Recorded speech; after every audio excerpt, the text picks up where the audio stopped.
It worked today. Hello, everybody. Welcome back to Lorelines, episode 79, patch 6.3 update. We got a pretty big crew here today, and yeah, I don't think we're going to have too many IT issues this week, despite the jokes in chat. It would not be Lorelines without them. You had one joke. But we need the technical difficulties. That's the comedy part of the show. Absolutely. Oh God. I mean, I wouldn't be surprised if some of us are silent on stream once again. Yep, I didn't absolutely. even hear my voice. Let me see. It's there. Oh, there it is. Okay. I'm just bringing the volume up for everybody. But it is actually broadcasting, unlike last week. Woo! Woohoo! Chat, just let me proggers. Just let me know if there's any trouble, okay? If I need to go up or down, you know the rules. We've progged our audio issues. Next Yeah. up. Oh, we progged the avatars too. How about that?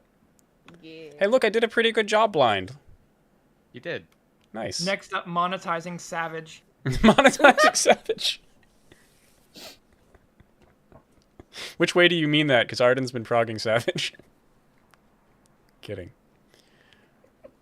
Yeah, it's pretty rough. You guys, we don't monetize. We've considered it, and we've tried different ways. But the bottleneck is it requires It's legal documentation to actually acquire funds. So we would have to set up like a corp and then set up an actual physical bank account. Man, nah. I'm not doing that for like percentages of a cent. Yeah.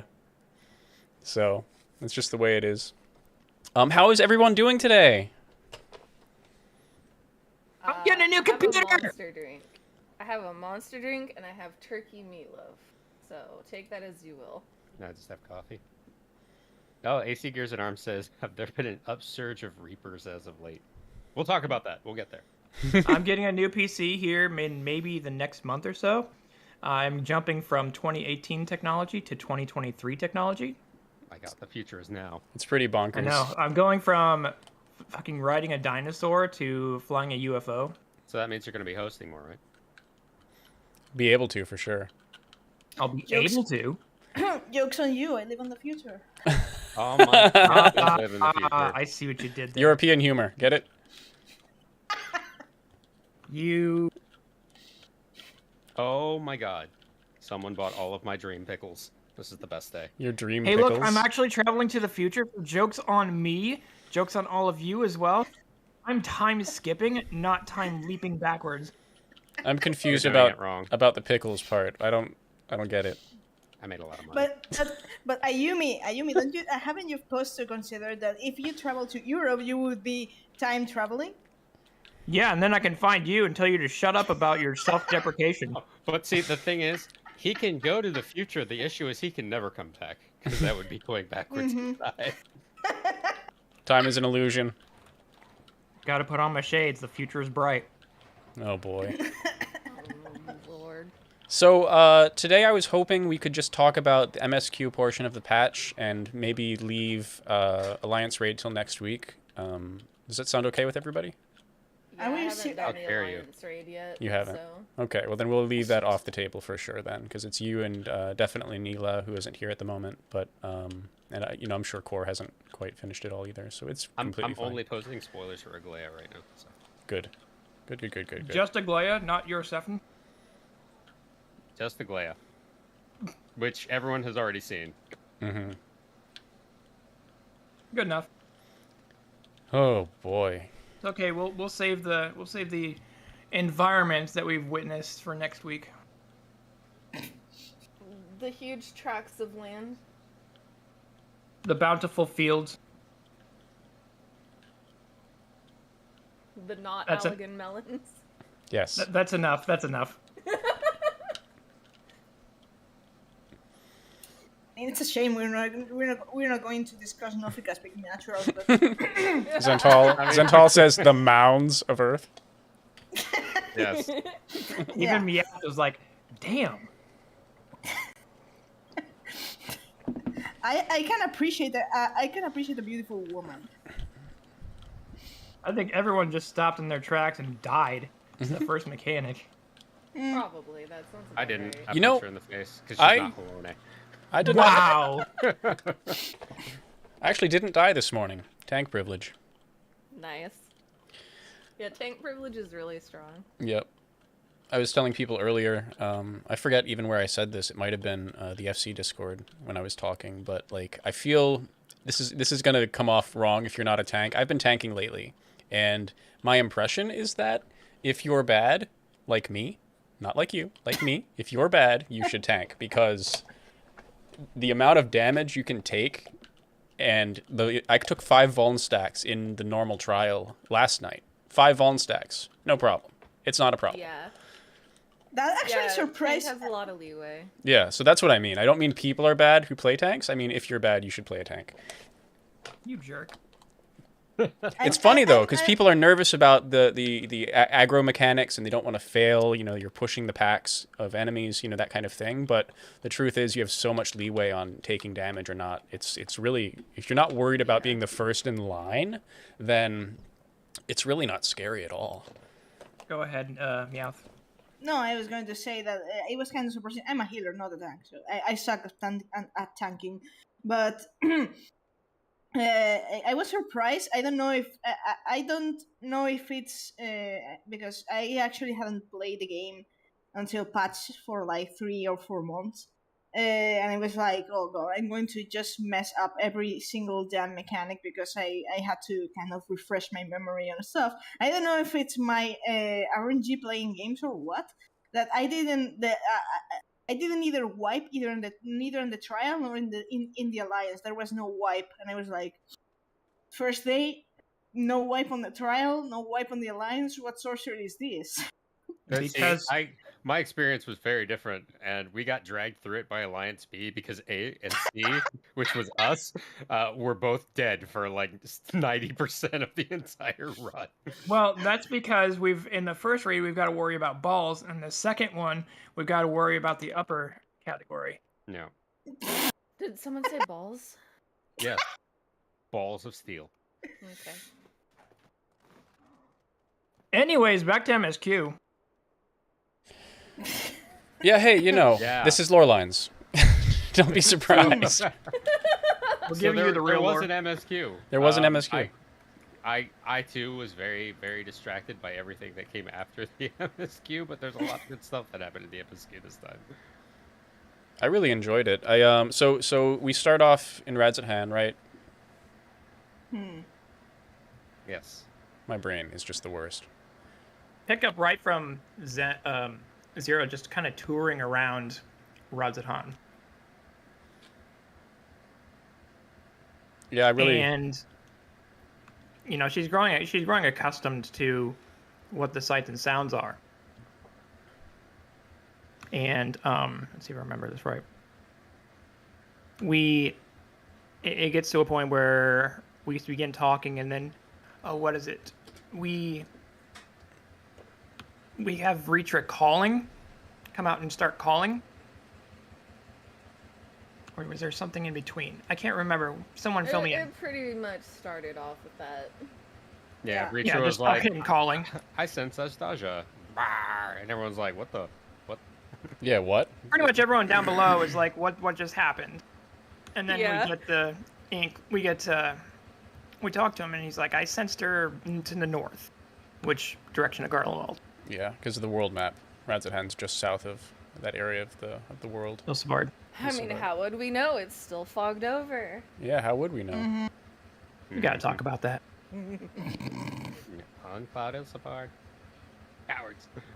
Also, what's that giant walking in the distance? Oh, that's Titan. We don't talk about Titan. But Lizard Titan. I'm pretty sure it's just it's just art. Yeah, probably. I mean, all the other arts come to life. Explain that hovering continent of way up north. Just art. I Yeah. see. So yeah, we get to Garlemald, and we get to check in on the twins. Yes. More importantly, we get to check in on Euless, Yes. True. the You goodest listen of to his boys. boots. He is a good boy. I really liked a few things about this part of this early part of the questing.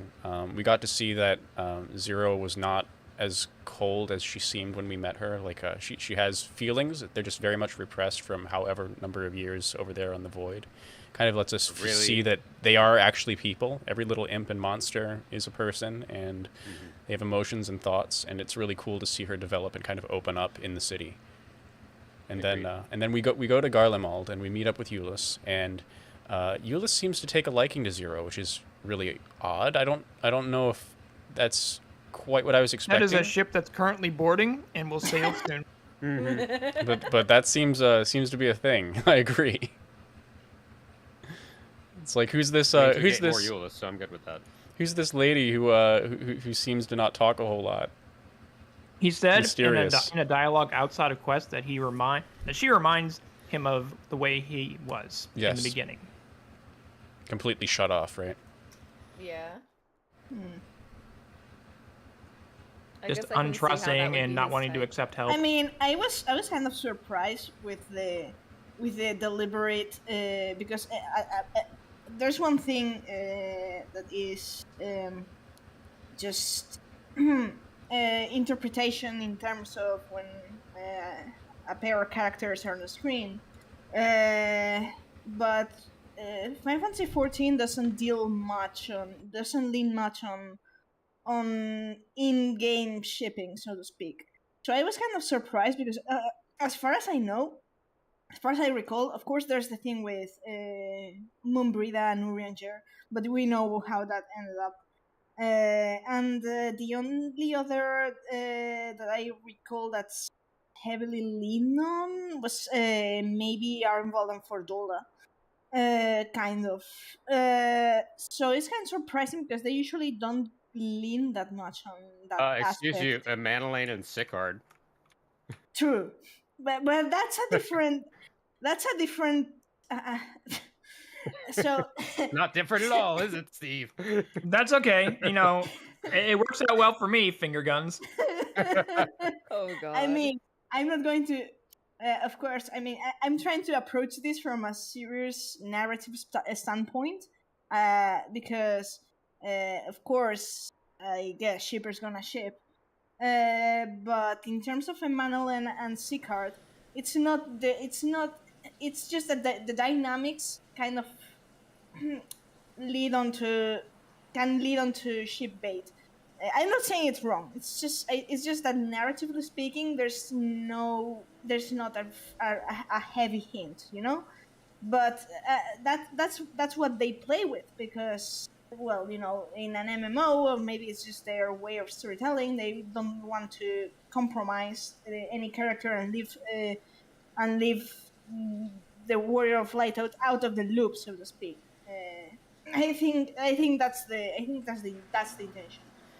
But that was surprising because usually they don't do this. I mean, in the end, we've just seen just one patch and one string of cutscenes.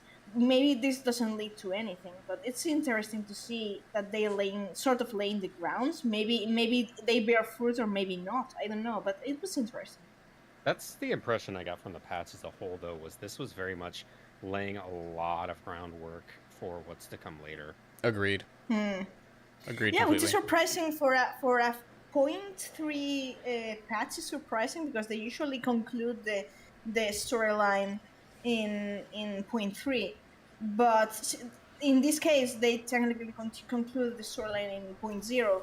So this was a change of pace, and I have to say I was expecting more things to happen or more dramatic things to take place in this patch, but it was fine. Then I reconsidered that. Yeah, well, okay, the story properly was finished in 0.0, so this is all laying the grounds for stuff, and we can't expect to immediately things going to hell.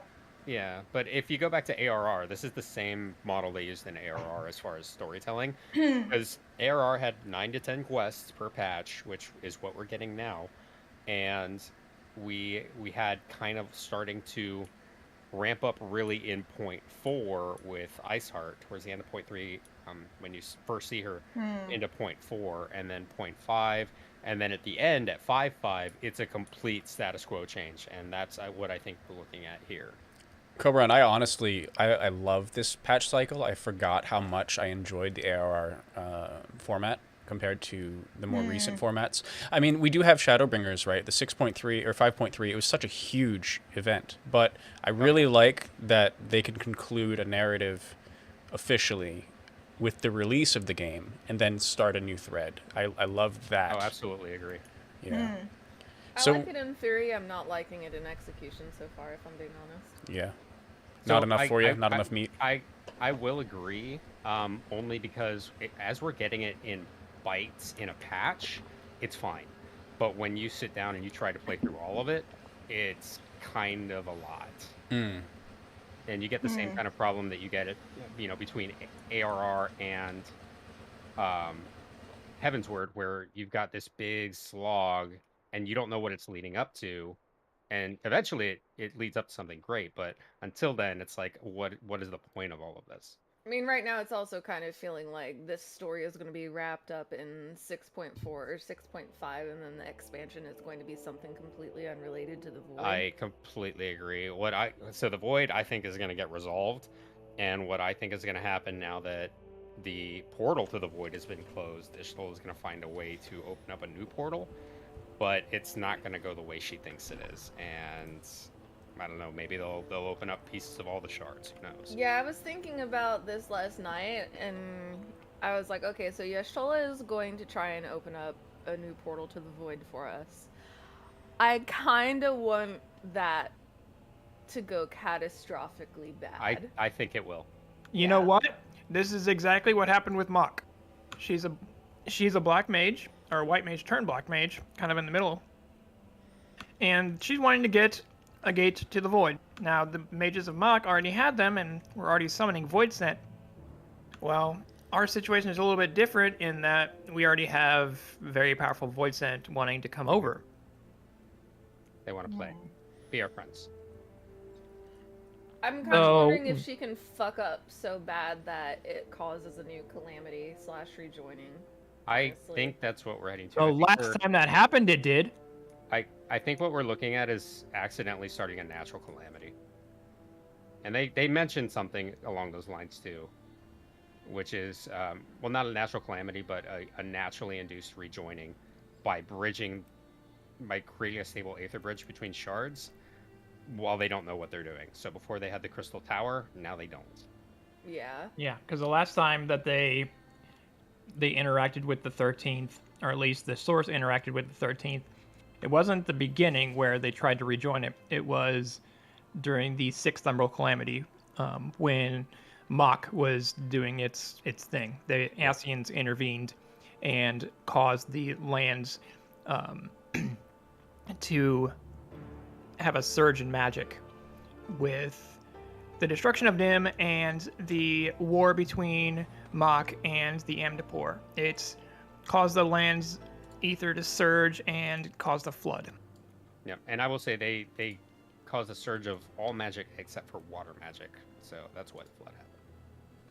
The thing is, the 13th is entirely a void. I mean, it's barren, so can it still be rejoined? That's the question. See, this is the argument I had last night, too. I'll let you finish, though. After this, I want to get back to the actual story threads, if that's okay. Please go ahead. Go ahead, Meowth. No, I'm because I was thinking that considering the motivations of Goldbest and the well, his faction of Voidsent and everything, which by the way didn't give me at all Final Fantasy 13 vibes. Why are you mentioning anything For the first time. like that? No, I was being sarcastic.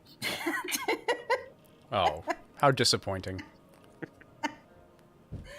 I mean, but I'll go into that later.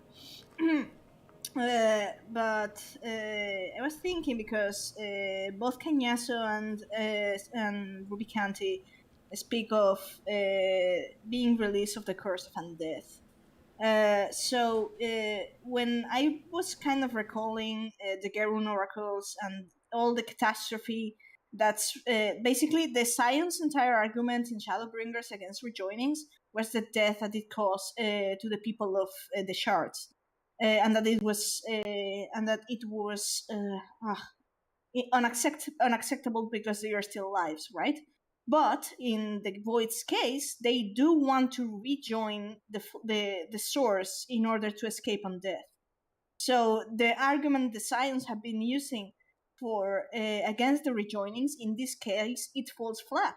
Their only position, the only moral position as they have now, or as we have now for the rejoining of the Void, is that opening the Void Gate and the voids and coming in droves into the source would cause, well, the Void tend to basically try to eat stuff. I mean, she says not less than a calamity. So I mean, this is self.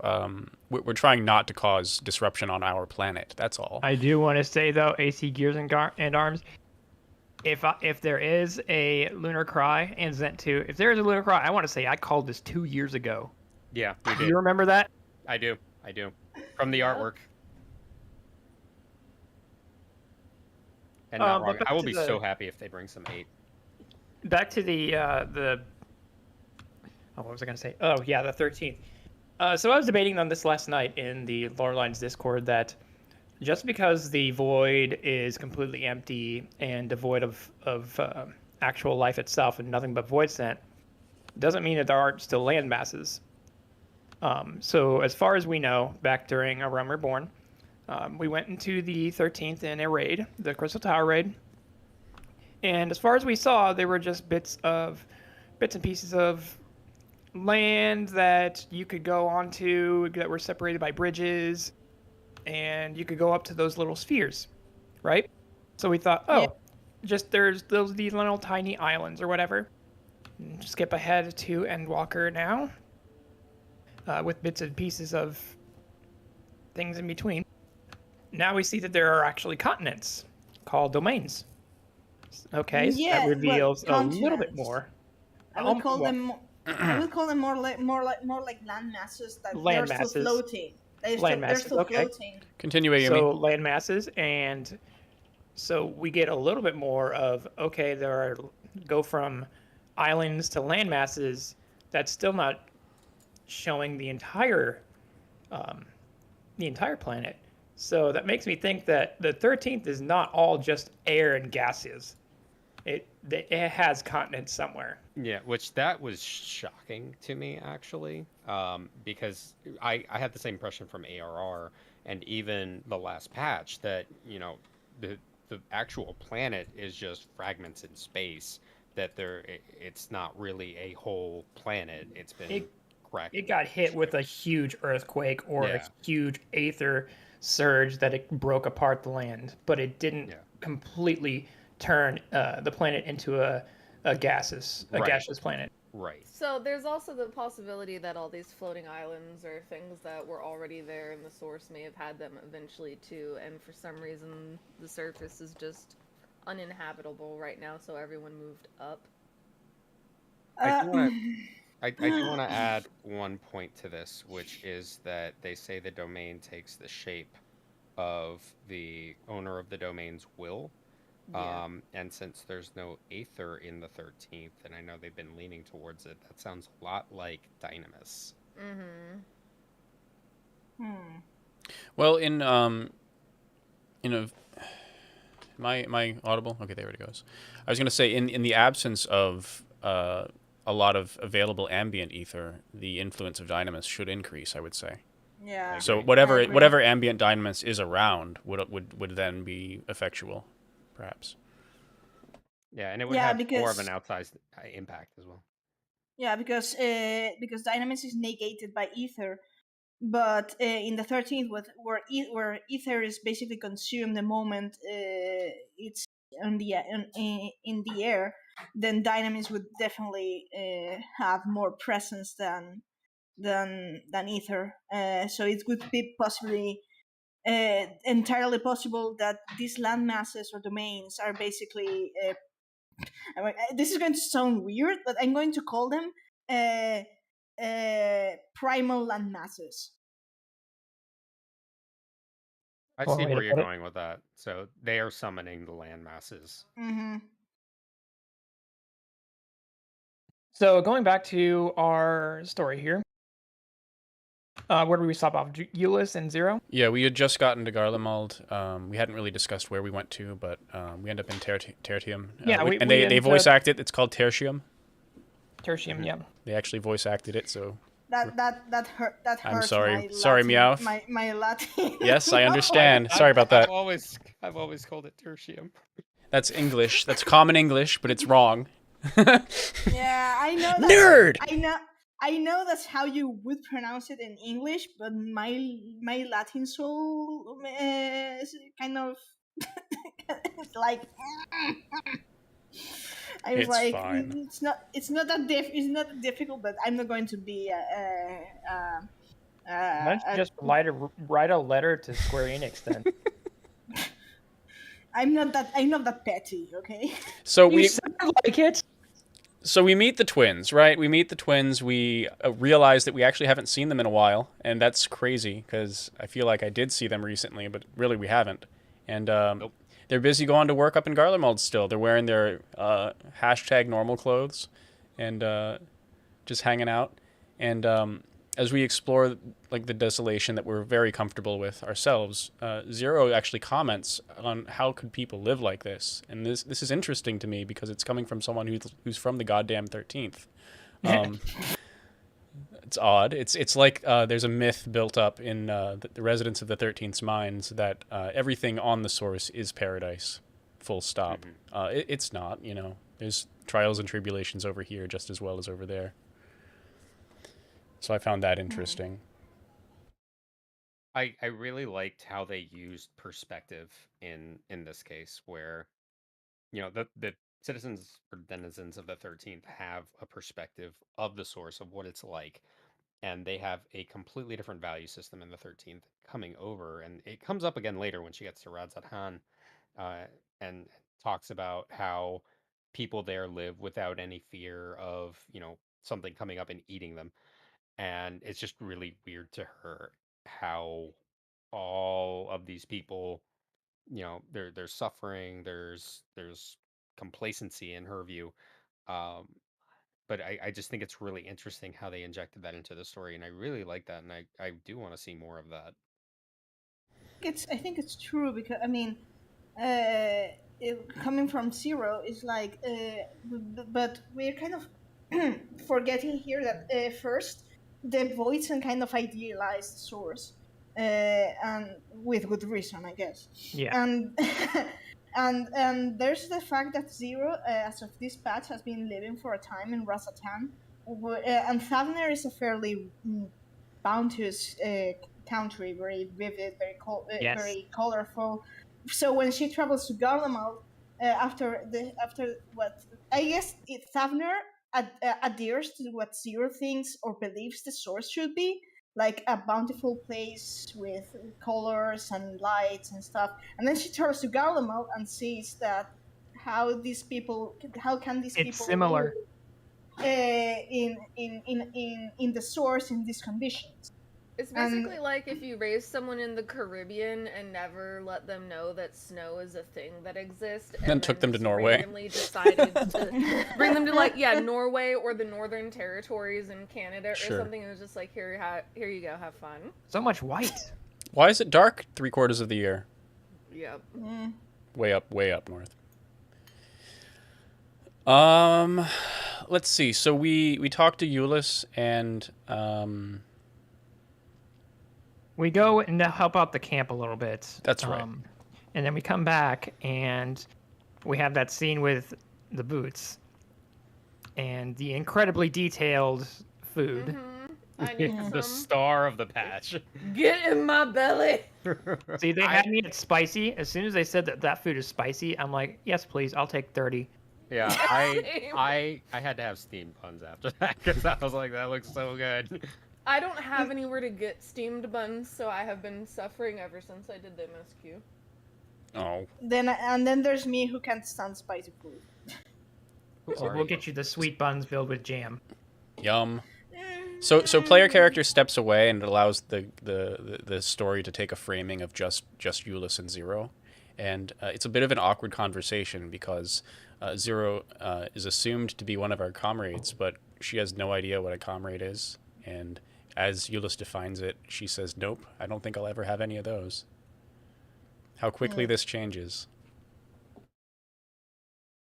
So I loved this scene and this interaction between the two of them because you've got two people in different points of heading in the same direction. So right now, Zero is kind of where Euless was partway through 6.0, and he kind of sees where she's heading, and I think he's like, okay, you're not, friends with them, but you're still helping them, and they're still helping you, and whatever your issue is, they're gonna help you get through it, and you're gonna want to help them back eventually. And he kind of sees that, so he just kind of agrees, and he's like, oh, I see. And it's a little awkward, but I loved this scene. This was, I think, the scene that really hit Zero the most. And I don't remember if this happened before or after she had the conversation with Alice. Because the conversation with Alice was like where it started really churning in her head. It was like, why are you doing this? Why are you helping these people? It was What are you on their getting way at? to get the ceruleum or something. Yeah. Yeah, the question was, what do you get out of this, as in Right. transactionally? And the answer is, I get personal enjoyment out of it. It's not about what they're giving me. It's about So what yeah, I'm. it was after. It's about 'Cause what they had I'm to return. receiving in return, just emotionally. It's about valuing other people and doing something for the greater good, It's not for personal interesting. gain. It's interesting though because when this also brings up the morality, which is the morality of the kind of hypocrisy of altruism. It's not not in a bad way, because Zero asks sorry, I can't speak today. Zero asks Alice what she gains from helping others, and Alice replies that it's for basically her own happiness, and that is a contrast between the greater good and what we understand as altruism. As altruism, selflessly helping others, but for nothing in return. But that doesn't exist because we help others because we get something in exchange, even though it's not a physical material thing. So it was really interesting to have Zero kind of. I mean, Alice explains in a good way as of what it means to help others, but in the end, with a character which is like Zero, who's so focused on the trade and transaction of the 13th, it really puts into it for me. It put into the picture the irony of selflessness. I don't know if it's a bit of a philosophical moral thing, but I really like how they did it. Sorry, just the comment. Perhaps that was a bit too. No, it's a fine comment. No, it was good. But yeah, at the same time, I really like how they were developing Zero, because at first, when we first meet her in 6.2, I recall a number of people complaining that Zero was going to be the archetypical emotionless, cold character, but close up to other people. But Zero is not that kind of character. She is an experience, or merely or basically has forgotten how to feel because it's been a fairly long time. But she's not close off to learning more things. In fact, she's actually curious. She asks Alice. Because not because she's questioning Alice, you're stupid, but because she wants to know. And that's really a really important difference between your usual archetypical emo character and a character who is basically who doesn't know the ways of this other world. And Fully I think agree. that's really well done. I couldn't agree more. Yeah. It wouldn't be Final Fantasy without character development, that's for sure. Mm-hmm.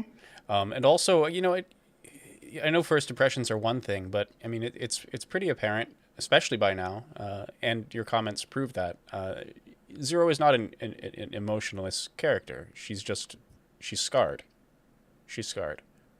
And it's a lens to view everyone from the 13th. I mean, good luck surviving in that world. So it's easier to just shut off and just Yeah. feast and do your best. And the fact that her domain has a town, and I mean, you get things from that from when she was introduced as well from that patch. This gives us a lot more meat on the bones.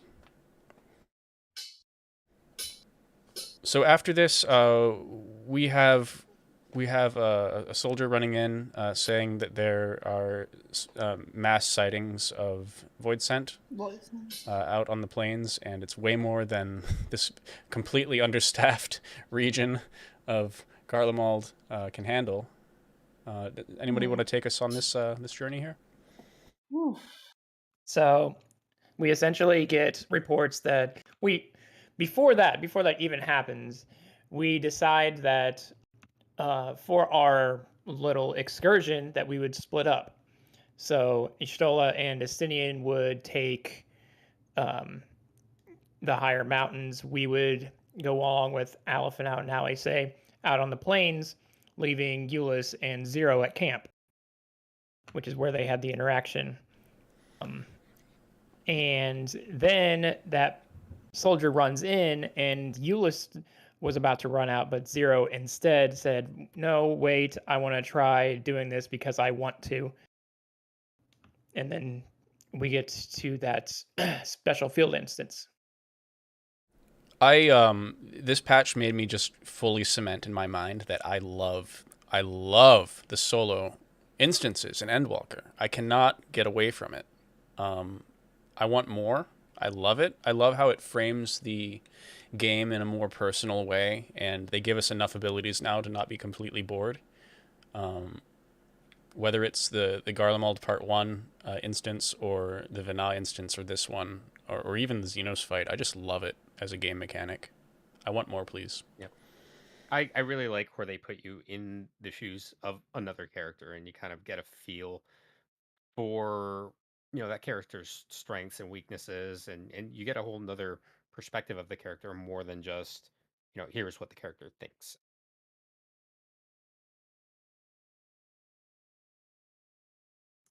So we go through that field instance. We get to play as Zero. I'm sure many people are excited. Those of you who played a Reaper, I'm sure you were a little bit more familiar with how to use its abilities. Those who haven't, less so. Well, I had Reaper at level 90, and it's my main melee DPS, but it had been 3 months since I logged in, and I was like, oh fuck, what am I doing here? Like, kind of oiling the gears in my head to make pseudo Reaper work, because actually she's not exactly classified as a Reaper. If you run the dungeon later with her, she's classified as a Memoriate. Memoriate, yeah. And can I also say that it was around this time, I don't remember where, I think it was right after this part, actually, after the duty, that Arden was completely correct in calling that her as a paladin was a flashback. Yep. Yes. Completely. Yes. I was like, no, there's no echo lines. It can't be a flashback. And they just did a straight up flashback. Yeah. Long memory. Long Memoriate. Long Memoriate. So the battle itself, right? It starts off pretty light. We get to learn that you can survive on Bloodbath and Bloodbath alone. Indeed. Reminds me of old school Dragoon. The survivability. They did a very good job of balancing difficulty against a narrative supposed to die moment. It didn't really feel like an unbeatable trial. It felt like something you could win. I think they did a good job with that. I agree. I think that was kind of an issue in Stormblood, where when you were fighting against Xenos in the beginning, it was just so obvious how outmatched you were, and you just kind of stood there and took it because you knew you were supposed to lose. Here, I got so far, and I almost killed the boss, and I was like, and I died, and I was like, oh fuck, I failed. I got to do it again, and then it kept going. I was like, oh okay. So I really think it was really well balanced. They did a great job tuning it just slightly too high. Mm-hmm. Yep. Yeah, I really enjoyed this. And so you fall to the ground, and she's about to get wrecked, and is bemoaning this fact. And she opens her eyes, can barely see, and it's the flashback. Just like last time, she says. That was one of the most exciting parts of this MSQ. To be fair, to get a glimpse of pre-flood 13th. So this scene is even though it's just it's just in an unnamed frozen place, but yeah. So this is Zero in the past, right? And there are 3 soldiers approaching. Go ahead and take us there, Meowth. No, it's basically Zero is. This is probably during the Memoriat War, because the soldier jerks are addressed as Memoriates, and then we see, and they want to go into a town nearby, and Zero is there to kind of protect the town, and they use the Orosite and become OP, and then Zero. They basically wipe the floor with Zero. Can we take a moment though, on just the battle of this scene, please? Because they're busy sucking on purple lollipops here, and Zero with a paladin equipment and no special abilities is pretty darn good at fighting. I mean, she wasn't in high on our side, so she had the lower ground, so to speak. So, but yeah, she's fairly good at very competent combatant. I saw the way they animated the shield block and the degree of power that soldier had put into the strike, and of course she gets hit from her open position by the third fighter, but she was outnumbered. That's another thing. Yeah. So she should have learned to go back into the corridor and fight one at a time. One thing I thought was interesting about this scene, and I made a note of it when I saw it. 2 things, actually. One, it just exemplified that just because someone was a Memoriat did not mean that they were good people. And the other thing I couldn't help but notice was their helmets. And I just thought they were very unique. They kind of reminded me of the Yulmore helmets a little bit, but more old school Final Fantasy. And I didn't know exactly why it stuck out to me, but it did. And I'm glad it did, because when we see Rubicante later on, it looks like he's wearing one of the helmets that got melted to his head. And aside that, Cobb, if I recall correctly, the gear set, or at least the helmets they're wearing, they're from the World of Darkness raid. Yeah, the demon set has those horns on them. Yeah. Hey, Caslo, how's it going? Hey, welcome, Caslo. Give up, Zero. I have the high ground. So yeah, I mean, I thought it was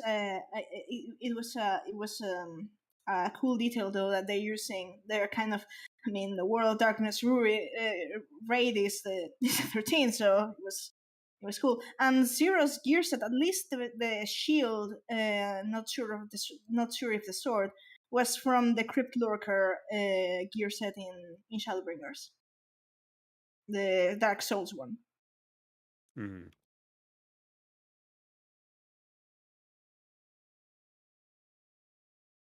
So can we move into the dungeon? Please. Yes. So we rescue Zero, right? Mm-hmm. And she feels a burning in her breast from, I guess, feeling like someone's looking out for her for once, instead of. Mm-hmm. I couldn't quite figure out the emotion. I think it's just it's supposed to be kind of a mixed up. It's kind of like with what I said in chat. Like, she was dwelling on how the 13th used to be and how she tried and failed over and over, and she was beginning to give into despair. But we arrived and helped her, and then she began to realize, this. I can start relying on people once again, and I can find the fervor that I used to have, that burning sensation to carry on and work for others. I call it a rekindling of hope. One could call it that. So she begins to realize that it's more appropriate to do things because she wants to, rather than because of what she's getting in return. Yes. Like I said, everything was unfamiliar to her at first because it had been so long since the 13th fell to darkness, and she had just kind of fallen into a loop of self-preservation and equivalent exchange. Now you're on the source, and everything's so vibrant, colorful. People look out for one another. You know, it's night and day, pretty much.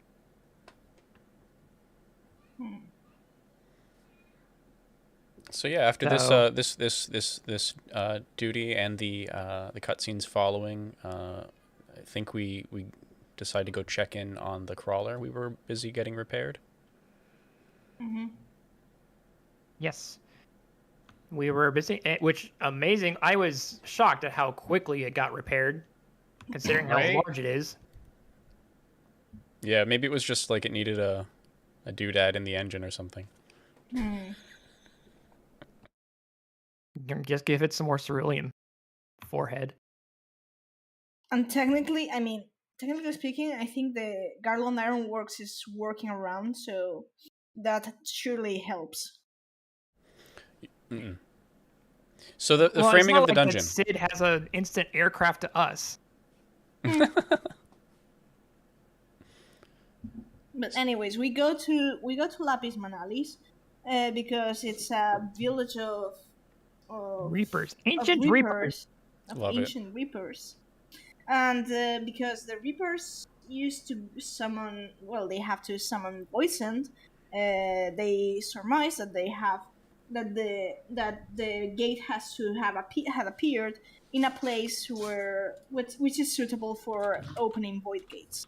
And of course, a village of Reapers sounds like a good place. So, I really enjoyed the village.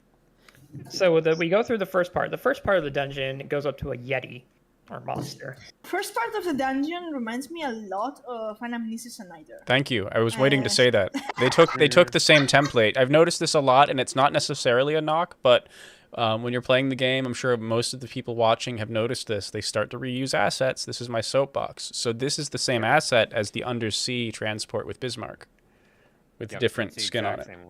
Tower of Babel is the same, to be fair. Yeah, that's true. Tower of Babel was a very good use, very well disguised. Yeah. But yeah, this one, I just sat there kind of vibing to the crawler going through the mountains, and I forgot to step forward. I didn't realize right away that that's what that was, but I had to pull the first encounter. So I'm like, oh man, this mountain's pretty big, huh? Thought we were going to arrive somewhere. I had to step forward. See, I'm so used to pulling balls to the wall, like I immediately just like sprinted towards the edge of the crawler. Jeez. And then I had to farm the dungeon a bajillion times because Dragon Song Ultimate Biss is out of there.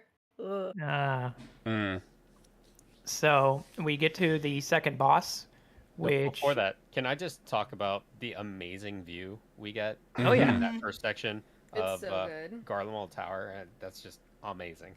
It's way out there. We are really far. You can see the way the ravine and the valleys and the mountains kind of shape, and you can see the path you've traversed, and you can see that despite the Tower of Babel being effing massive, it's really small from how far we are. And that part is, and that's still part of Garlemald. A village of Reapers considered part of what Garlemald territory was, which highlights that the Garlemald we visit is actually just a small part of what probably the city was, and it's sad. it's just the capital city outside the government district, and there were towns and villages all around. Right. Supported by the industry of the northern people who only used blue energy oil as power. I also like that we get a lot of background, not only into the village, but into how Solus's introduction of Magitech impacted Garlean society, Yes. which I thought that was awesome. It upended their previous class system, I'd almost want to say. Yeah, it pretty much just it didn't destroy their society, but it transformed their society overnight. And suddenly, people who were incredibly relevant weren't relevant anymore, and kind of faded out after that. And it was just really interesting to see that. I'm sure I we'll feel get a like I chance to really- discuss it, but the actual data logs were really interesting for supporting I it. really like. I really love that bit of detail. If you read the data logs, sorry, the logs there. Sorry, I'm used to call them data logs. That even though the Reapers per se were no longer needed in the Garlean army, so to speak, they still honor them by naming the Magitech armors the Reaper class, and that was so cool. So let's go to the second boss because we have some stuff to show. Oh, you Goth- want to talk about Goth Mommy? Yes. So these are Because before. I retrieved some stuff from the internet that might interest you guys. Give me a second to transition. It will fade voices while I'm doing that, so hold on, please.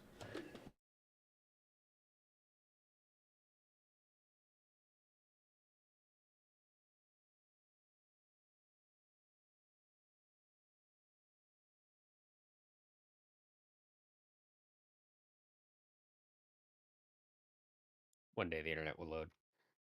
One day. Not today. Welcome to Lorelines. There it is. No, my fanfics are awful. Just took me a while to get all the things sorted. So all we have is Krubies on this scene, so no faces popping here. So this is I don't know what you want to show first, but Ayumi had linked something from the internet that said it's a tweet from Dark Dragon on Twitter. Holy shit! The second to last 6.3 dungeon boss actually parses you. Yes. So this is Goth Mommy apparently, and there's a bunch of Calcabrina style dolls we fight on the way up to the boss, and this is also where we encounter the data logs, and it's outright stated that these are training automata to gauge and teach Reapers. And so the final doll is meant for full-fledged Reapers, and that's what we fight as the second boss. So as it's going through the fight, it ranks your damage output, which is really, really interesting. I noticed this. Obviously, it's really hard to miss the Drusilla comment at the end. I don't know if this is an actual parse or if this is just reporting as you progress the boss. Do you know, Ayumi? It's different. I've tried it several times. So it does vary. It does vary. Yeah, it does vary. Yeah. Yeah, I guess everyone gets the final comment, I would guess. Everyone gets the final comment, but the ones from 12 down through 1 are different. That's super Depending cool. on how long it takes you to defeat her. Is it length or is it mistakes made? Because I haven't seen like any 100% From what I've confirmed. seen, from what my playthroughs have, it's length, but it could be different for mistakes. Interesting. Because I've Also, seen 7 and I have seen 5. Also, Fao, I sent you because the puppets are named after they're named Galatea class, and apparently they're based on a famed Reaper of theirs named Galatea. So I sent you the We've got it pulled up. the article on Galatea in mythology. Which, I mean, it's a Greek myth, but Rome also had its own twist on their own interpretation of Galatea of the. No, this myth is of great. Galatea. This is great. I mean, even the name says in the Greek, "She who is milk white," and the doll itself is exactly that color in skin tone. Interesting.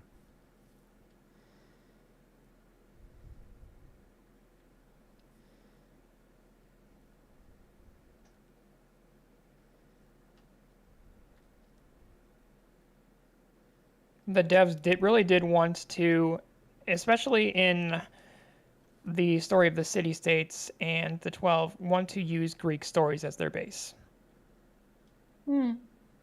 I love it. They're doing a great job. I mean, this is kind of my job has kind of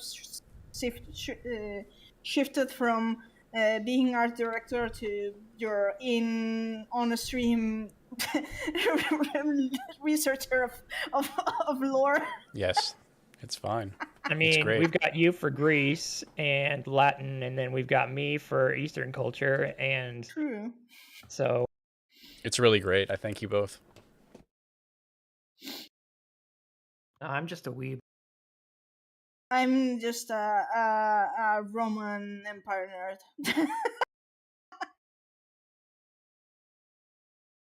Not so much a weeb, but just like I'm an appreciator of Eastern culture.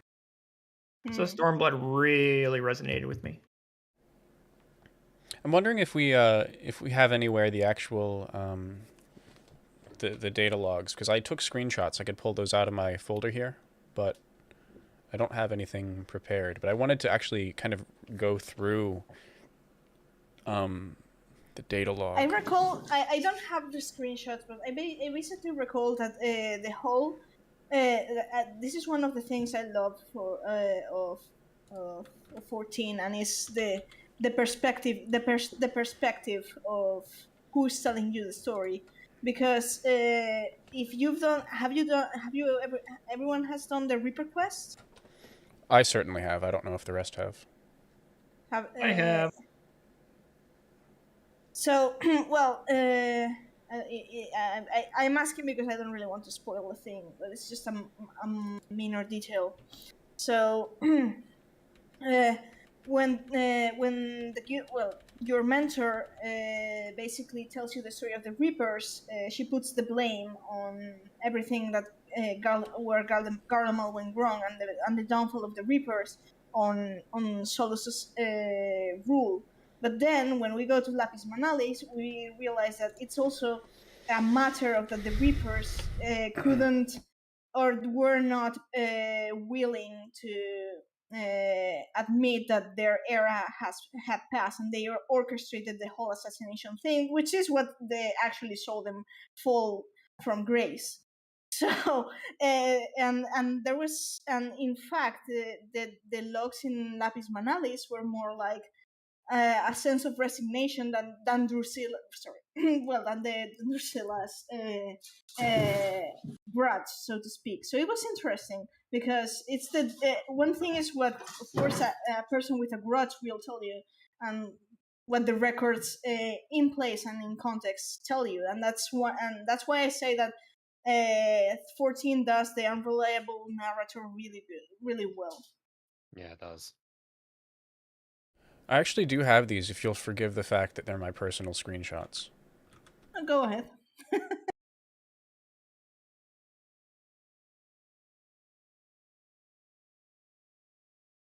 Just a moment.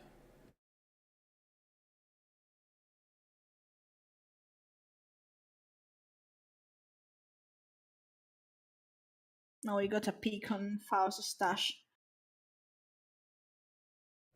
It's true.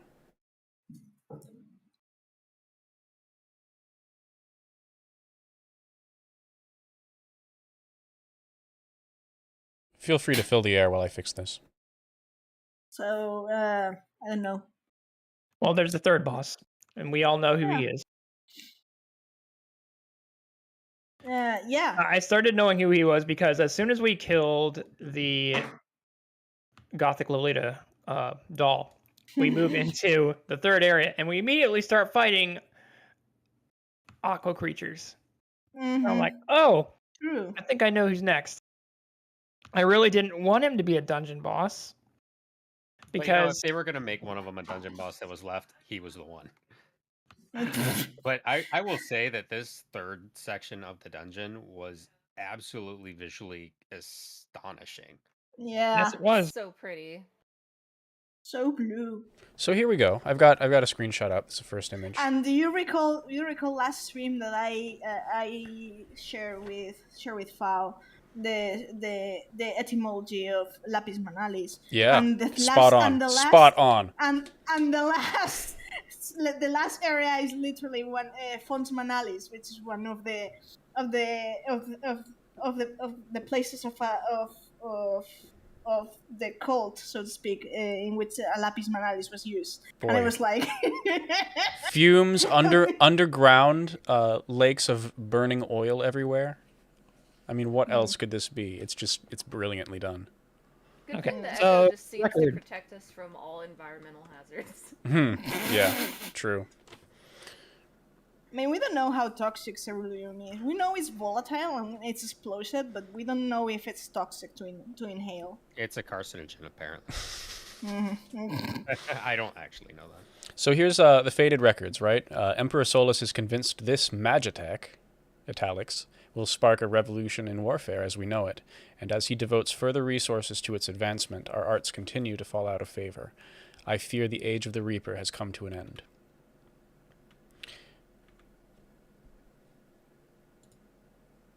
After all our forebears have sacrificed for the good of the Empire, the blood spilled, the lives lost, they would dare deem us relics of a bygone era. Indeed, they believe the future lies with their Reaper battle armor. See, they lacked foresight. Imagine all of the like Magitech sites and shit they could have had. True. Absolutely. True.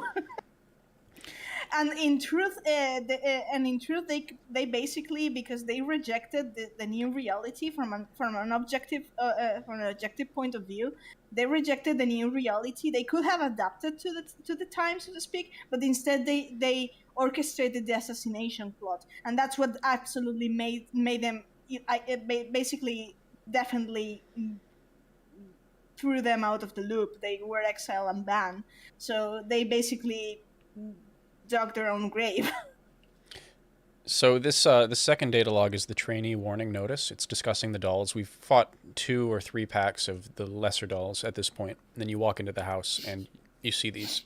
And it says, aspirants are reminded not to approach the figures of the Pale Harvest without express permission. They should be treated with no less reverence than Galatea herself, and are hardly less dangerous.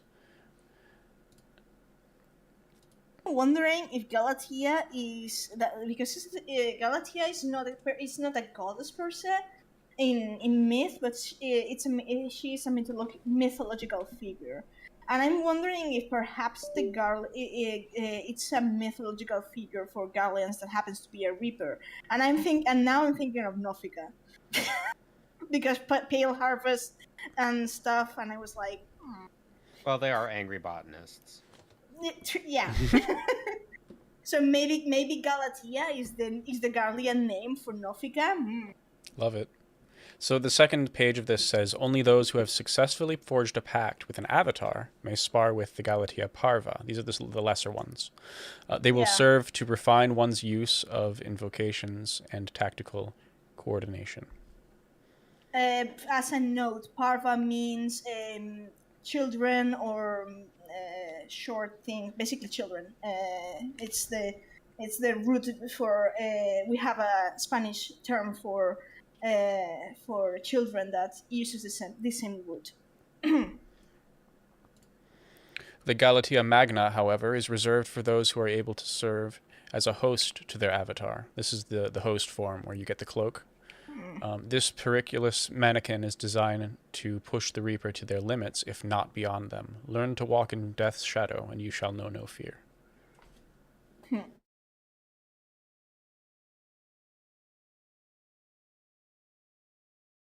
And just before... go ahead.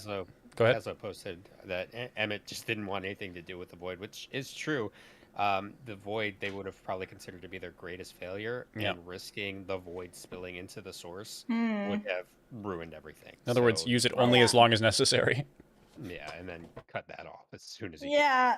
The Asians don't really use Void stuff. I mean, with people, I think most people come to associate the Asians with the Void largely because they use darkness power, but that's it. I think they don't really have they don't really have more ties than using the Void for specific things. Yeah, I think that's a good distinction. Darkness, not Void. Mm-hmm. Yep. Because they are very different things. Mm-hmm. Dollmaster's memorandum is just before the boss encounter. It says the maintenance of the Galetii must be handled with the utmost care. The delicate art of their making has long since been lost, making repairs difficult and reproduction all but impossible. The knowledge was kept secret, passed down to those who would inherit the position of master dollmaker, that is, until one man chose to break with tradition. He claimed to be leaving on a journey in pursuit of an unparalleled beauty, but we never learned the truth of it. The only thing that is certain is the art of our forebears left with him. So I want to know who this is and if this is going to come back. This personally gives me such a brain itch because I feel like I know who this is, but it's just not coming to me. This phrase unparalleled beauty is for sure in the game, and I for sure remember someone leaving, but I can't pick it up.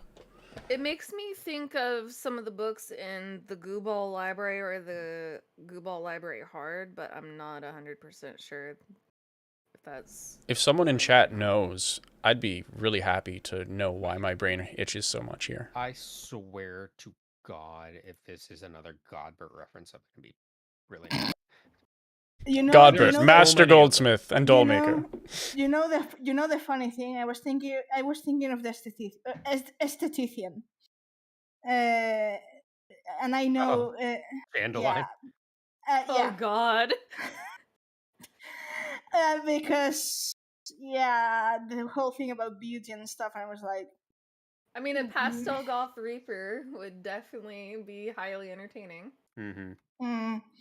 But joking aside, this tidbit here made me think of the possibility of getting the puppeteer job in 14 eventually. Let's get it. Let's get it. I think this is the beginnings of that. If they want to introduce a puppeteer class, now it's canon in this game. Just like Beastmaster is canon in this game now. So I think they're giving themselves options with this. So I think that's absolutely possible.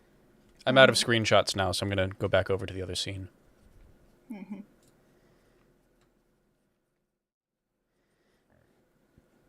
And we're back. I'm going to answer to Rhapsody with one funny fact. Spoilers for Guild Wars 2, last expansion. The Void in Guild Wars 2 is the combination of the chaotic combination of all the other great magic elements in the world of Tyria. So kind of matches with what darkness technically is, even though darkness is not the combination of all elements, just the active polarity. But yeah.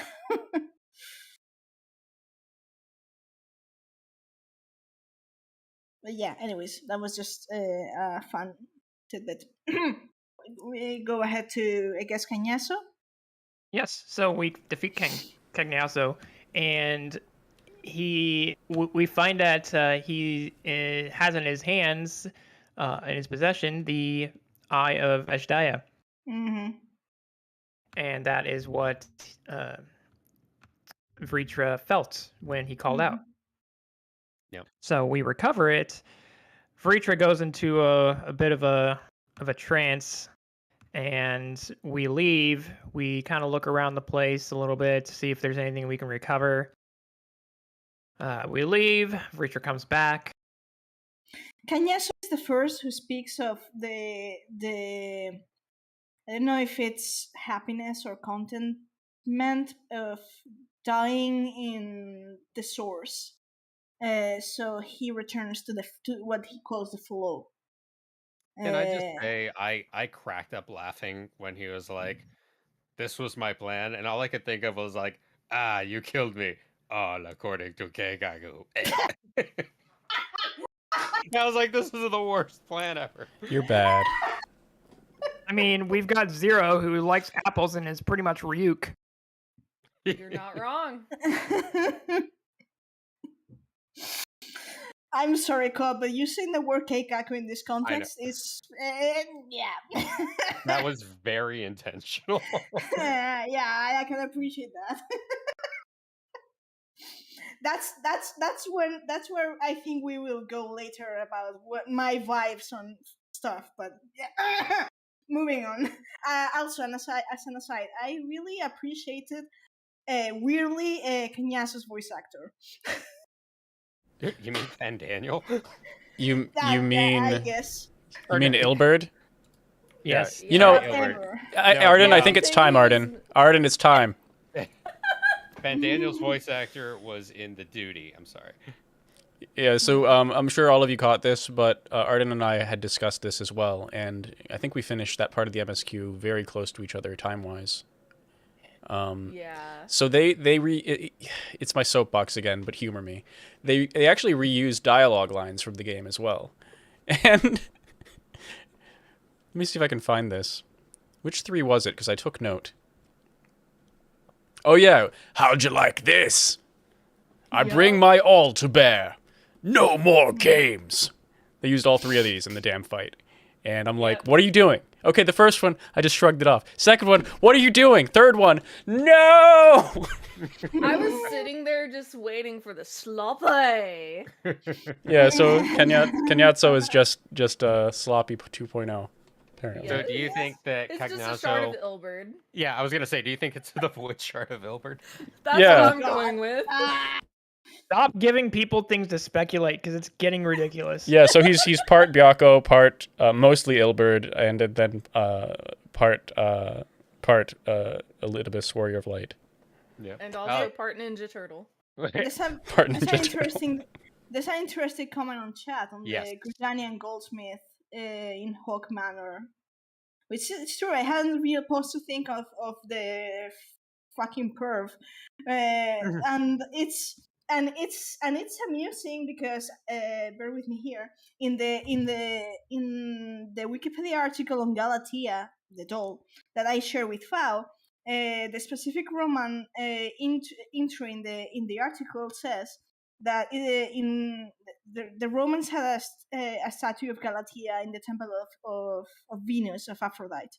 And apparently there's a rumor, sort of myth, legend about that it was so beautiful that one person actually asked to be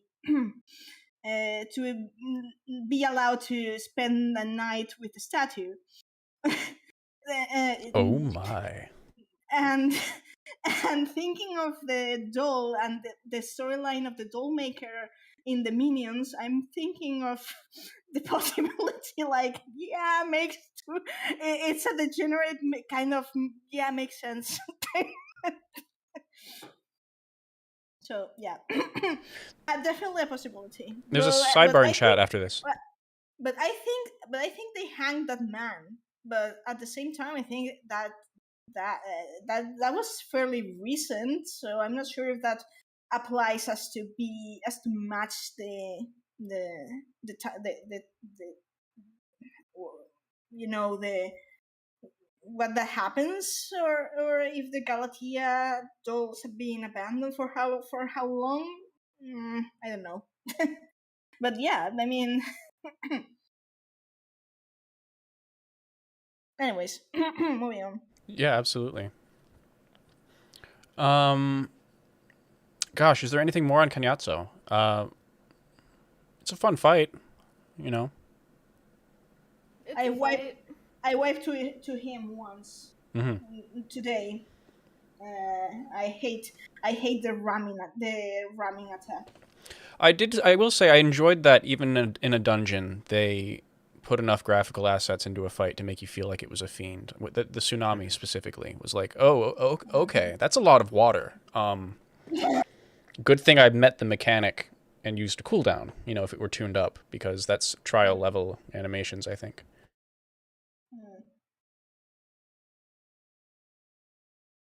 I mean, the way the art streams were structured, I think was fair, because we got Scarmiglione and Cagnasso as dungeon bosses, and then we got Barbarici and Rubicante as trial bosses. So I was thinking it was 50-50.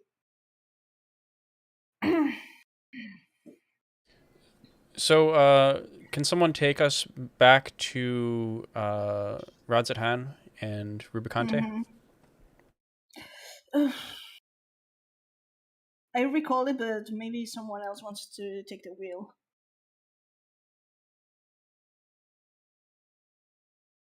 We Maybe. think we're finally done and can go to the void, and then we're not. Yeah. Let's time to We go. get back to Radz-at-Han, and explore mode is disabled for what is it? Azaz's Legacy.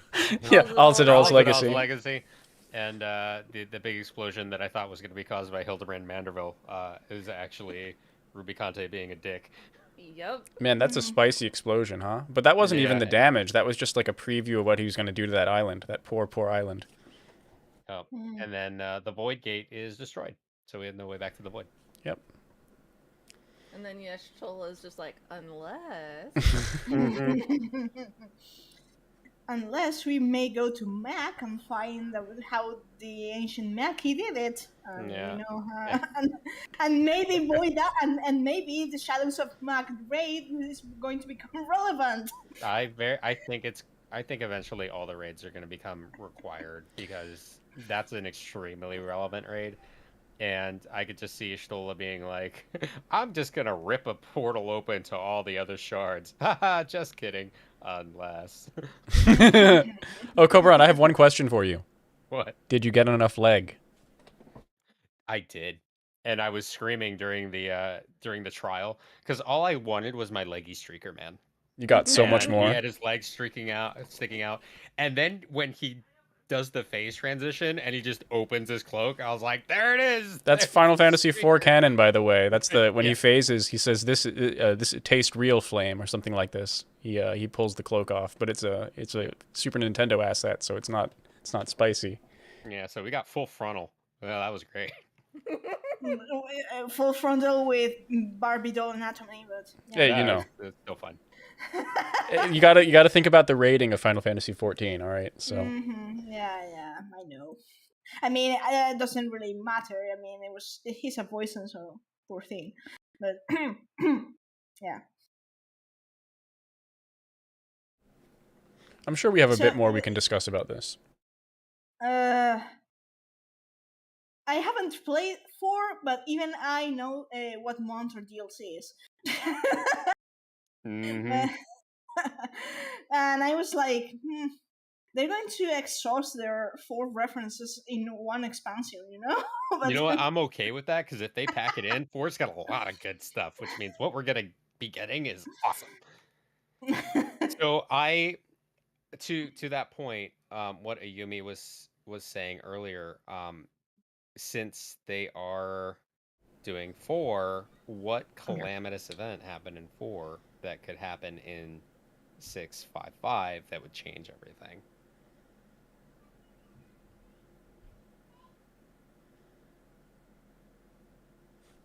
To be honest, a lot of 4 has completely avoided calamities. There's not a whole lot that goes down on the planet itself that is catastrophic. It's very much a we beat the bad guys repeatedly situation. Yeah.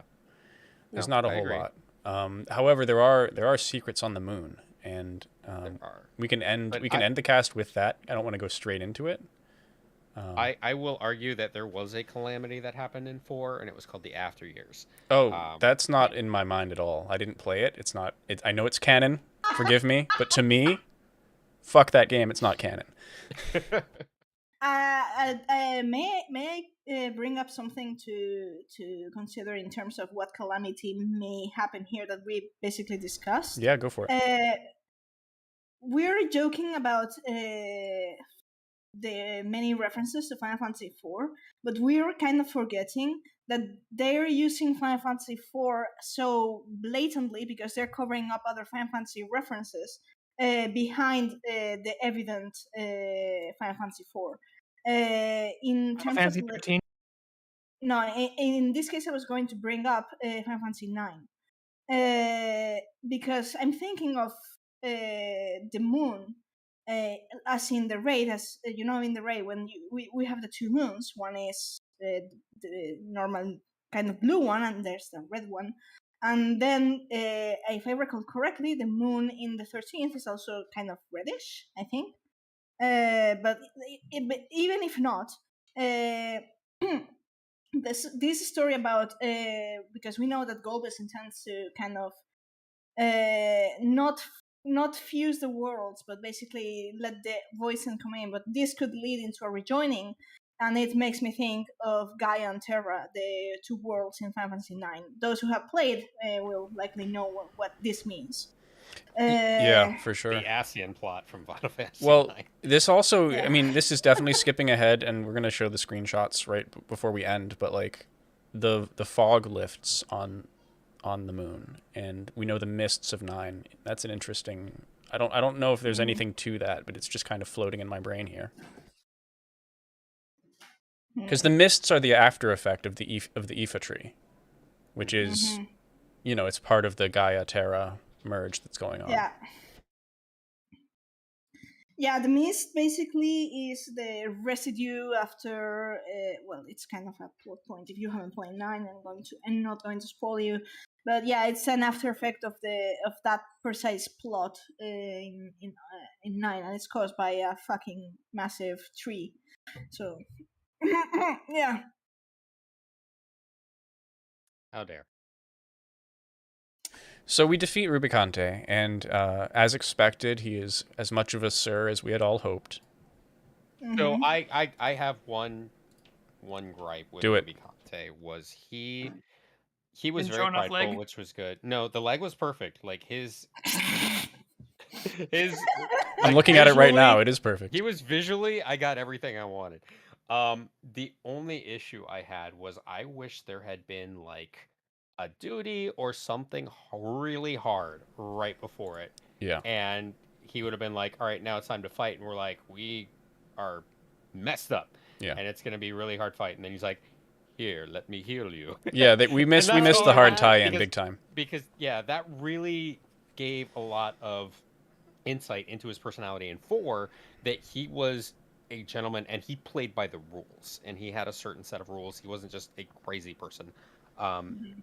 Which you kind of got that impression from the other fiends. And then Rubicante is just like, no, I'm totally sane. I want us, if we're going to fight, I want it to be on an even level, so that when whoever wins, we know that there were no tricks. That is clearly the victor. There was nothing else that got in the way, and that's the outcome that should have happened. I sense that what they decided on was, instead of giving us a full heal cutscene, they recognized that we are going to use Azem's magic to summon 7 copies, 7 friends, right. And so he just pieces out to the mountain before the fight, rather than just straight up walloping us one-on-one. So that's kind of, I think, what they pulled there. But I felt the same way. I'm like, where's my heal scene? Right. Can't have everything for fans. I wanted it. Just a giant head pat that heals us. Yeah. The trial was great. Really interesting mechanics. And I'm kind of surprised that we didn't wipe any time because it was first for many. I don't think it's difficult. It's more like I was going to say tricky, but in the sense of if you understand what's going on, then then it's way less punishing. The biggest hurdle for me was, and it still is actually, I'm not sure if I'm correct because I haven't watched a single guide on it, but I think it's a quarter turn. Is it a quarter turn, the circle? No idea. No, it's a turn by one spot. Just one spot, but there's... Yeah. Okay. There's 3 different parts of the circle that can turn. Got it. It's not... they made it like simplified, so your brain doesn't break even worse. Yeah, I had no idea what I was doing. I tanked it twice because I just like, what is happening? Yeah, we cleared the extreme on Tuesday and then farmed it a little bit more on Wednesday. It's a time, and the extreme has limit cut, so have fun. So Rubicante is revealed at the end of the fight, right? He's talking to Zero, and they're trying to establish what their different worldviews are. You do. I'll bring that one up if you guys want to talk about the dialogue. So Lightbreaker Celine brings up an excellent point, and this is an issue I actually have with the game. We do need more strong women in 14 that do not die. That is a gripe I have had with the game since forever. Oh yeah, I agree.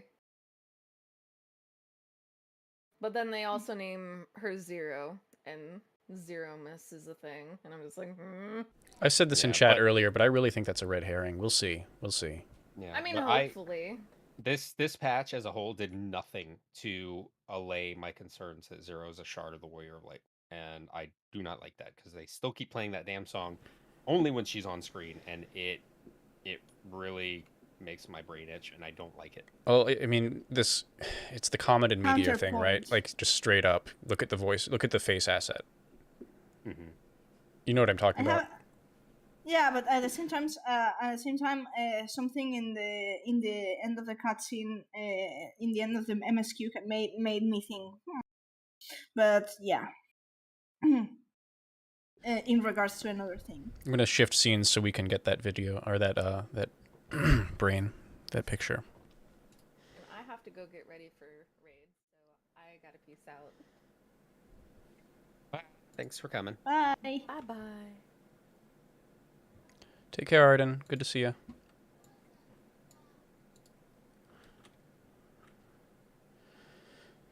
This is Ayumi's picture here.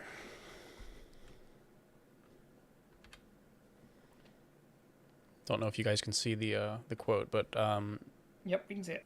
yeah. So Zero and Ruby Conte have a chat, and it wasn't. He kind of exaggerates the claim. You know, she implies that one would have fallen to hunger if they don't act just on their own volition and don't eat souls to survive. And he chuckles and he says, "I guess we may have fallen to hunger, in a manner of speaking." I don't have the quote on me, but that's what he says. And then he says, we get the opportunity to ask why he's telling us where to go next. He says, "Make for our moon. There you will find both Lord Golbez and your dragon." And he just destroyed the last known portal to the void, but he still tells us where we go next to find what we're looking for. And we have the opportunity to ask, "Why are you telling us this?" And he says, after being so viciously slandered, I have to prove my, what's the phrasing? I really loved it. Like Pride proving is a his man. integrity. Integrity. It's not integrity, but it's along those lines. At the Yeah. last. At the last. Is it integrity? At the last? Let me check. I have the scene. You have the scene. To me, it felt like Ruby Conte was trying to prove the point that he was not entirely a monster. It's not integrity. And that he still retained whatever human traits from when he was human, which is basically what the Voidsent are basically like. It's like Zero. They're grown kind of monsters. So I guess Ruby Conte was trying to point out that we may be monsters, but we are also kind of people. I think that's how it struck me.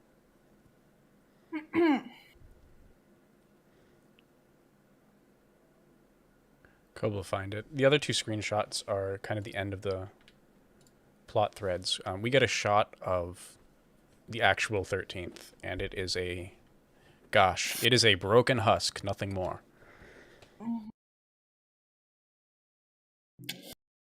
For you Emmett Selk fans. So, I don't. So, may I go into my points here? You may. Oh, how long? The comms are clear, but we're almost Go at for it. end time. I will be brief. So, we know that that darkness as we see it in the 13th is usually depicted as violet, purple, all those shades, right? We don't really get to see darkness as black.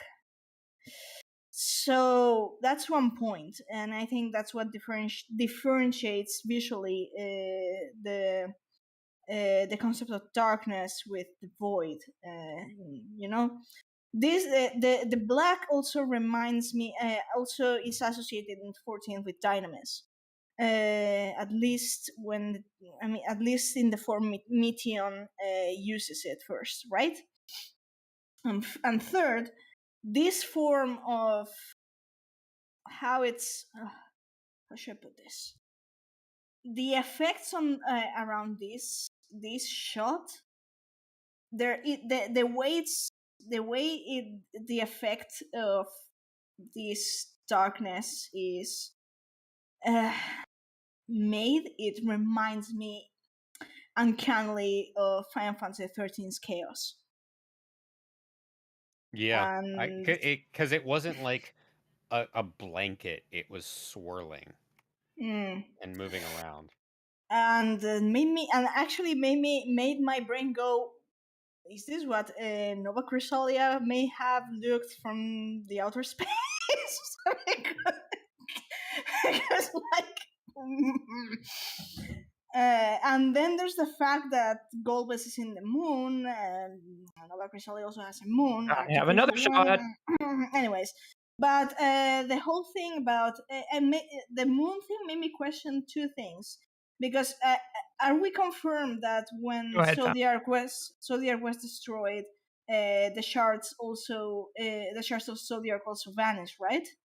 So that's what Yoshi P said, but my thinking is since Golbez already has his base of operations on the moon, that this happened before that. And I have another. Or maybe we're brain dealing with time extra regarding dilation. Maybe we're dealing with time dilation. Stop it! No, I don't think this is time dilation. I think what happened was Golbez went to the moon. He broke the seal, pretty much ate Zodiark, and that's how he had. So I don't know if you've done the side quest that tells the story, the backstory of the Four Fiends, but Golbez gives all of them ether in order to make them loyal. And one, he's ridiculously strong. Two, he has so much ether that he can just give it away. And if there's no ether on the planet, then the only source of ether that powerful would have been on the moon. So I think Golbez found a way to get to the moon, eat Zodiark, and essentially use that ether to power himself. I mean, makes sense in terms of And Ruby Conte said virtue. That's right. It was Proved virtue. his virtue at Thank the you. last. Yeah, it's subtle, but it's a difference. I Integrity mean, can mean anything. You can be evil but have integrity. It doesn't matter. But his virtue at the last means I did a good thing. I'm going for good things. This is just where I'm acting from. the moon is red. It's red. So- It says meanwhile, right? So this is. I'm wondering if this is actually fire aspected moon because maybe Rubicante is the only fiend left. And this is what it looks like up close, like a burning sun.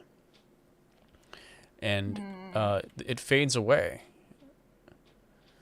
I've got some shots here from the cutscenes. We can just leaf through here. You were fine pawns, my archfiends, and you have played your parts to perfection. Hereon I shall walk alone. And this is another reused line where Emmett Selk said he played his part to perfection.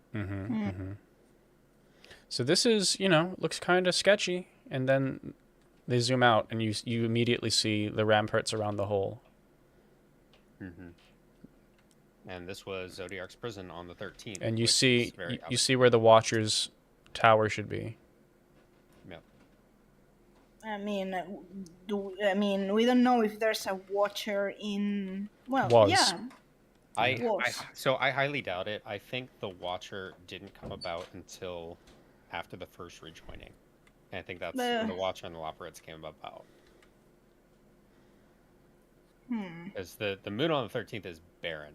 And if they're rejoining Zodiark to the source, then that's where, they need to be watching. Because it's not going to be on the shards that Zodiark is going to break free. It's going to go to the source and then break free from there. The end to life on that star. On that star. I mean, of course, I mean, this is not about wiping out the Voidsen. This is basically allowing them to cross into the source so they can die. But basically, the idea is not. I mean, as far as I understand, the idea is not rejoining the 13th, but kind of abandon it. Yeah, get the souls over to the source, but screw the planet. It's done. It's cooked. And that's so line returns. That's essentially a rejoining. If you take all the souls from one live stream and dump them Yeah. into another, that's a rejoining. Yeah, just leave the sundered husk where it is in phased space. I mean, yeah. So but technically, in a rejoining, the ether of the shard as the star also joins. So this would be a half rejoining or an incomplete rejoining. Yes, and I don't believe that the souls would merge. At least I don't believe so. But I could be wrong about that. But essentially what would happen would be they go over to the source to die, and the question is whether or not they would just disappear and fade forever or return to the live stream to be born anew. Right. Again. I think the canon says what they go to the live stream, but Kuaran, please continue. Yeah. So I don't know if they would just go into the live stream and be reborn as 1/14 souls, or if they would rejoin with their counterparts in the source, and then suddenly the souls are more dense on the source. So I'm not sure what would really happen in this case, but the end result is the same. I think between those two theories, I think the concept of when they're still in the live stream state, them recoalescing, provided they're both dead and in the pool, makes a lot of sense. Yeah. I mean, there are caveats, right? I mean, if the life is still living, you're not going to get a rejoining. But if they sync up, that would make sense. That would make sense to me. Yep. Yeah. But in any case, my conclusion is that they are toying with stuff that the Asians deem that it was too risky to toy with, because they stuck after the failure of the 13th. Even though it was not their preferred plan, they stuck to their method of rejoining because it was the least catastrophic one. And now we've got Yastola trying. We got Yastola trying to opening a gate to the void. Golbez making plans to mass migrate to die on the source, and it's like, and we no longer had the Asians to supervise this shit. And it's like, we do, but they're just elsewhere. That's kind of the concern I raised. I don't remember what video it's in. It might have been one of the prediction videos. That now that the Asians, as far as leadership and planning, are gone, that we could see, because they've set into motion stuff on every shard, we could see another shard naturally play out the criteria for a rejoining without any kind of oversight, and it could be really bad. So yeah, because people are stupid. I mean, yeah. So yeah, I think that just about does it here. Yes. Next week we'll be discussing the Alliance raid. As always, if you want to discuss lore, please join us in our Discord. If you are viewing after the broadcast, please don't forget to like and subscribe to the podcast. Cobran is producing more videos again now, and they're amazing, so go check those out. Yes, and if you do like those videos, unlike and unsubscribe. But anyway, I guess we'll call it here, guys. Pleasure talking as always. Can't think of anything else, so I guess we'll just close up shop here. I had a lot of fun this week. Thank you for hanging out with me. Thanks, everybody. Thank you. See you later. See you later.